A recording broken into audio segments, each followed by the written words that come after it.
Assalamualaikum warahmatullahi wabarakatuh. Salam sejahtera semuanya. Perkenalkan, nama saya Gita Hidayat dengan NIM 220111025, Prodi Manajemen, dengan mata kuliah Etika Bisnis dan Profesi, dosen Enda Marenda RSEMM.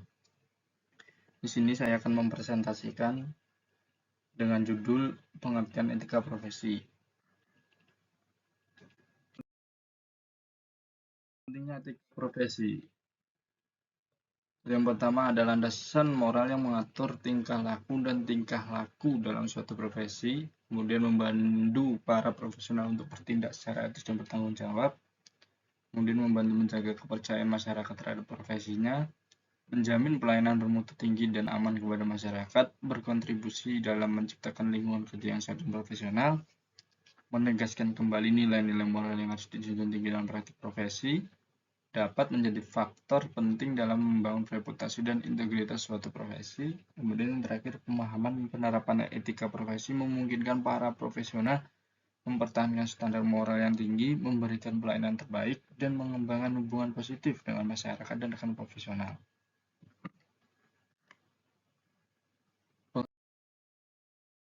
Pengertian etika. Pengertian etika ini dirumuskan oleh beberapa ahli sebagai berikut. Yang pertama oleh Dr. O.P. Simorangkir. Beliau menjelaskan etika atau etik sebagai pandangan manusia dalam berperilaku menurut ukuran dan nilai yang baik. Kemudian Dr. Sidi Gajalba dalam sistematika filsafat, beliau menjelaskan etika adalah teori tentang tingkah laku perbuatan manusia dipandang dari segi baik dan buruk sejauh yang dapat ditentukan oleh akal. Kemudian yang terakhir ada Dr. Haji Burhanuddin Salam, beliau menjelaskan etika adalah cabang filsafat yang berbicara mengenai nilai dan norma moral yang menentukan perilaku manusia dalam hidupnya.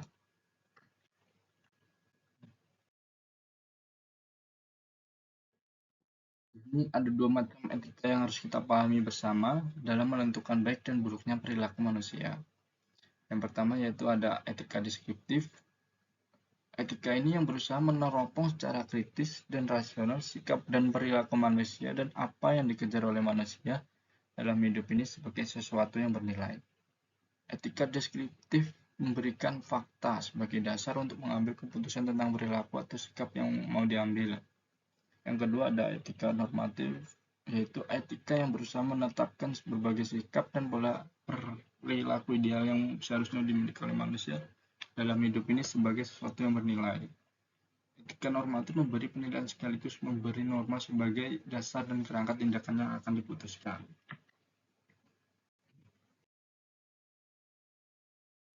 Secara umum dapat dibagi menjadi dua, yaitu yang pertama etika umum.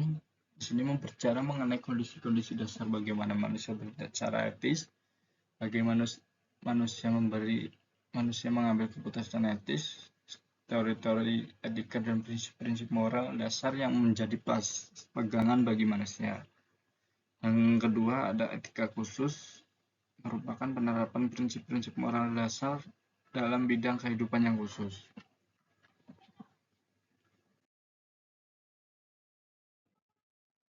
Dari sistematika sebelumnya, kita bisa melihat bahwa etika profesi merupakan bidang etika khusus atau terapan yang merupakan produk dari etika sosial. Kata hati atau niat biasa juga disebut karsa atau kehendak kemauan. Dalam hal merealisasikan ini ada 4 variabel yang terjadi. Yang pertama, tujuan baik tetapi cara untuk mencapainya yang tidak baik. Yang kedua, tujuannya yang tidak baik dan cara mencapainya kelihatannya baik. Yang ketiga, tujuannya tidak baik dan cara mencapainya juga tidak baik. Yang keempat, tujuannya baik dan cara mencapainya juga terlihat baik. Kemudian pengertian profesi, di sini ada dibagi menjadi dua, itu profesi dan profesional. Untuk yang profesi, di sini dijelaskan pekerjaan yang dilakukan sebagai kegiatan pokok untuk menghasilkan nafkah hidup dan yang mengandalkan suatu keahlian. Kemudian profesional adalah orang yang mempunyai profesi atau pekerjaan purna waktu dan hidup dari pekerjaan itu dengan mengandalkan suatu keahlian yang tinggi.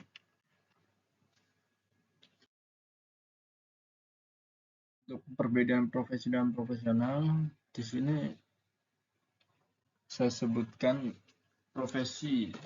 Profesi ini mengandalkan suatu keterampilan atau keahlian khusus, sedangkan profesional orang yang tahu akan keahlian dan keterampilannya.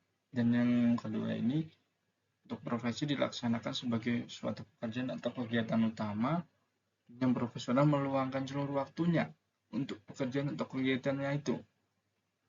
Dan yang ketiga, untuk profesi dilaksanakan sebagai sumber utama nafkah hidup, sedangkan yang profesional hidup dari situ. Dan yang terakhir, untuk profesi dilaksanakan dengan keterlibatan pribadi yang mendalam, sedangkan yang profesional bangga akan pekerjaannya.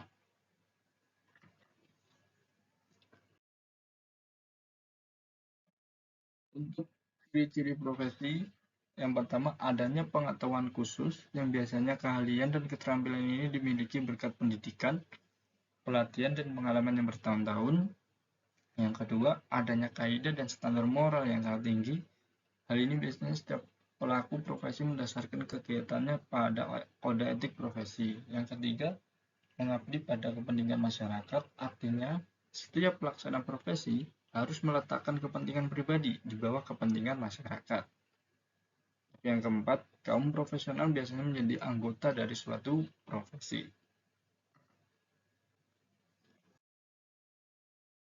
Nah, kemudian ada prinsip-prinsip etika profesi. Yang pertama ada tanggung jawab. Di sini tanggung jawab terhadap pelaksanaannya pekerjaan itu dan terhadap hasilnya. Dan yang kedua keadilan. Di sini prinsip ini menuntut kita untuk memberikan kepada siapa saja apa yang menjadi haknya. Kemudian yang terakhir ada otonomi. Otonomi ini merupakan prinsip menuntut agar setiap kaum profesional memiliki dan diberi kebebasan dalam menjalankan profesinya.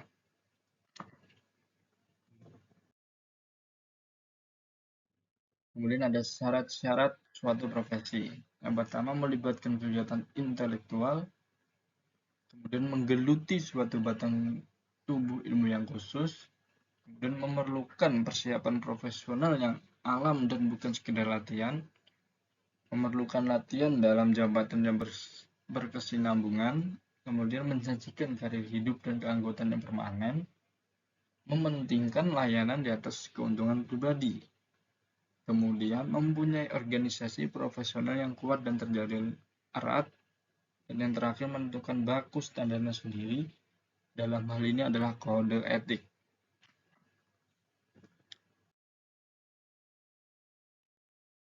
Kemudian ada peranan etika dalam profesi.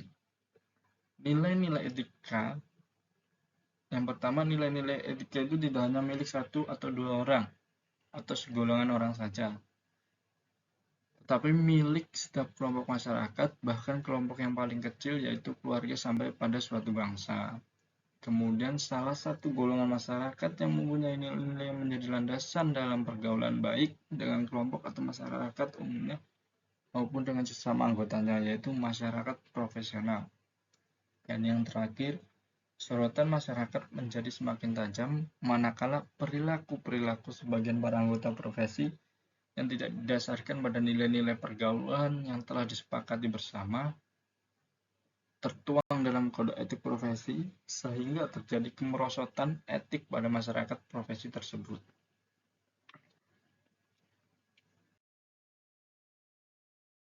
Kemudian kode etik profesi.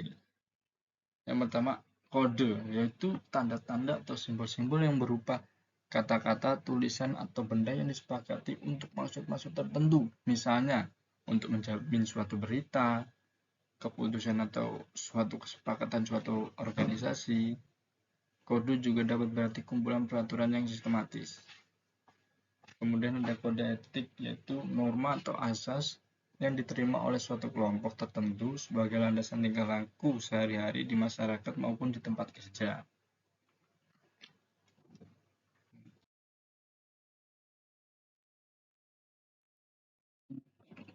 Menurut Undang-Undang Nomor 8 Tahun 1974 tentang Pokok-pokok Kepegawaian, merupakan undang-undang yang mengatur prinsip-prinsip dasar dalam pengelolaan kepegawaian di Indonesia. Beberapa poin penting diatur dalam undang-undang ini antara lain, yang pertama, menetapkan prinsip-prinsip umum kepegawaian, termasuk penerimaan, mutasi, promosi, dan pemberhentian pegawai negeri. Yang kedua, menegaskan hak dan kewajiban pegawai negeri serta tata cara disiplin pegawai. Yang ketiga, mengatur tentang kesejahteraan, hak dan perlindungan pegawai negeri. Yang keempat, menetapkan sistem penggajian, tunjangan, dan fasilitas lainnya bagi pegawai negeri. Yang kelima, menjelaskan tentang pembinaan, pengembangan, dan penilaian kinerja pegawai negeri. Yang terakhir, menetapkan aturan mengenai pensiun, cuti, dan penghargaan bagi pegawai negeri yang berprestasi.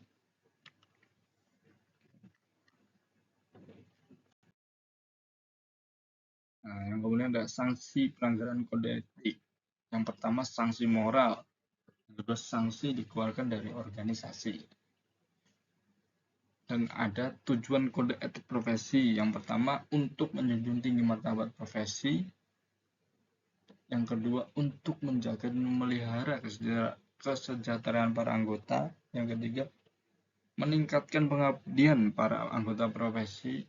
Yang keempat, meningkatkan mutu profesi. Dan yang terakhir, meningkatkan mutu organisasi profesi.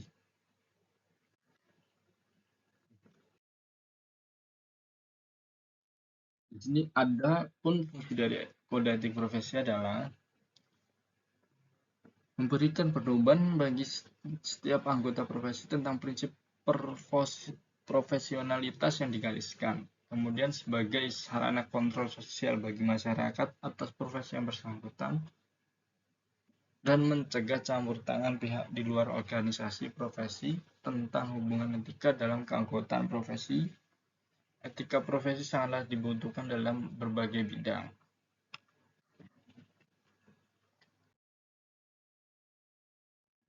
Nah, kemudian yang terakhir ada kesimpulan. Di sini saya menyimpulkan etika profesi dan kode etik memiliki peran yang sangat penting dalam menjaga moralitas, integritas, dan reputasi suatu profesi. Ketika profesi merupakan pedoman yang mengatur sikap, tingkah laku, dan perbuatan dalam menjalankan tugas sehari-hari dalam suatu profesi.